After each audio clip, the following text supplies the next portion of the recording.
Hello, Bible readers. If you like a good courtroom drama, Psalm 5 is going to appeal to you.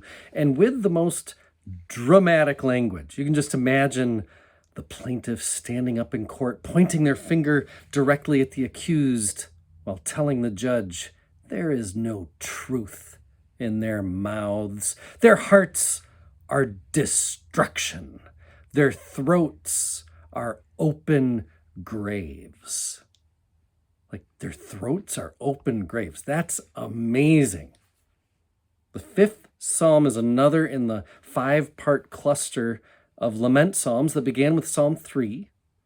They each have their own way of coming into the presence of God, for sure. In this instance, an argument is being made to align God with the speaker and against the speaker's opponents. It's kind of like a political campaign nowadays. It's not just vote for this candidate. It's also be against the other candidate, right? It wasn't always like that, but it's not like there was ever a completely clean, everybody just loved and respected everybody time either. Since the Psalms were put to papyrus, there have been moments in our lives when everybody has wanted to go to God as judge and say, come on, you do see this, right? I'm in the right, they're in the wrong, cast them out. To dive into the details a bit, verses 1 to 3 sound a bit like an attorney before our own Supreme Court when they say, Mr. Chief Justice, and may it please the court. That's a very, they always say it that way. Well, the psalmist says, my King and my God, for to you I pray, right? So if you caught one of my previous posts, you'll remember the Israelites believed God resided in the temple of Jerusalem, like dwelled there. So this kind of argument would have been made there, right? Not from somebody's bedroom praying this psalm or from their personal chapel. This would have happened, this would have been stated in the temple. My King and my God is a way for the plaintiff not just to address God, but with that kind of address, it tells us, and again, this is probably in front of an assembled congregation, but this is a way to call upon God within an intimate relationship, right? Using God's name and calling upon God as king with this, which is a very formal function of a title. So in verses 4 to 6, the actual argument begins. And the psalmist is not giving away any ground. It's not that their enemy deserves nuance or, they're not all bad. No, it sounds to me like they're all bad.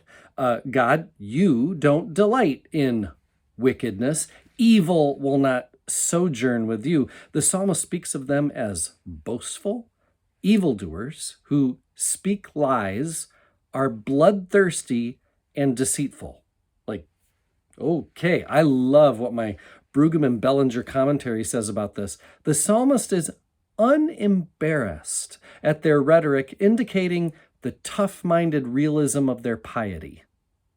In other words, there's no holding back for the psalmist because this psalm is focused 100% on getting God on their side and against the other side, right? There is no ally like God after all. So the psalmist is going to basically say anything to get God on their side. Another thing the commentary notes is just to notice the way each section goes back and forth between the psalmist's connection to God, like, oh Lord, in the morning you hear my voice, hey, you remember me, and then the psalmist slamming his adversary, boastful evildoers as they are. And then it goes back to, but I will enter your house, I will bow down to you. Their hearts, though, are destruction. Their throats are open graves. And then it ends on a positive note, for you bless the righteous, O Lord, like me. And what I like about this comment that the psalmist is unembarrassed is that word gets at Jewish faith as shown to us in the Psalms. This speaker just puts it out there for God to judge. It's like, hey, the oriented faith, the Psalms of orientation I was talking about in Psalms 1 and 2, that believe if you follow the Torah, you will be blessed.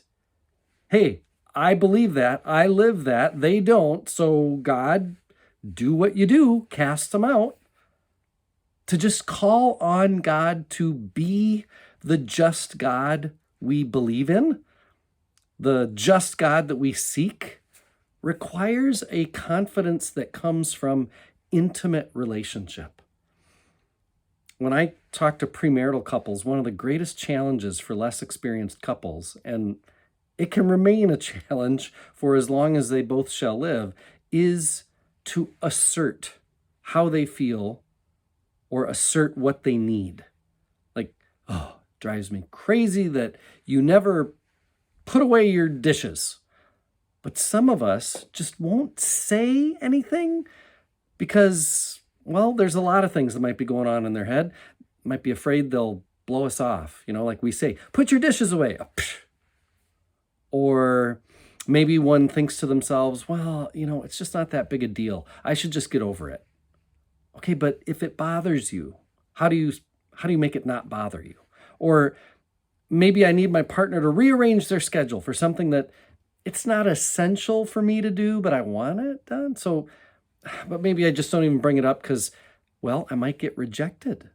They might not care for me as I hope they would. See, keeping this stuff to ourselves in a marriage, in a friendship, in any relationship, at work, wherever, not asking for what you need or want reflects a lack of confidence that the relationship is one where when I ask, I believe you will respond in such a way that loves me, remains faithful and consistent to the values we have agreed upon, or your own values of justice in this case, in the 5th Psalm. Because this 5th Psalm shows an Israelite practice that it's consistent throughout the whole Bible of asserting with God, unabashedly, unembarrassed, to just say, you don't delight in wickedness. You hate all evildoers. So cast them out and bless the righteous, because that's what you do. That's who you are. It's a brave, bold faith shown to us in the Psalms, and one that we have been adopted into through baptism. I am one with my God. My God is with us, all of us, at all times and in all places.